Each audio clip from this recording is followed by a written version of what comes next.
This is for Huck Finn research project.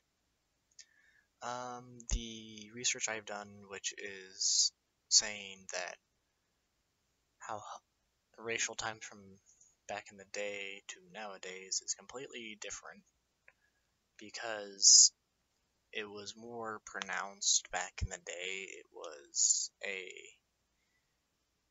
everyone knew about it. It was really, really rude and harsh language, and which was a very, very big presence back in the day. More modern day, depending on where you go, is more subtle or very close to non-existent to it's still very much present. And taking Klamath County, it's subtle, but it's also not really subtle, and it's there. And you can take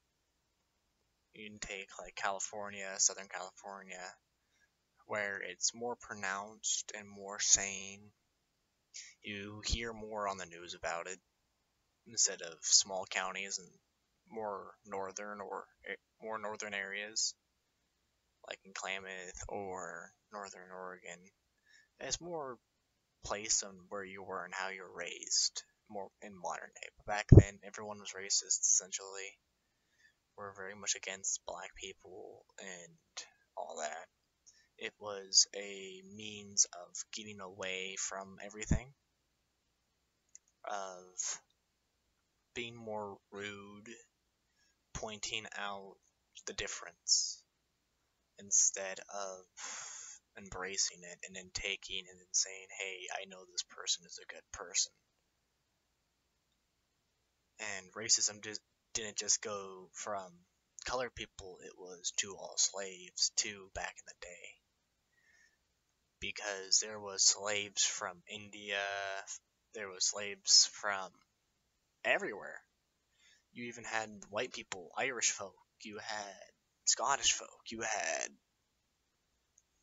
everyone was opposed to being a slave back in the day.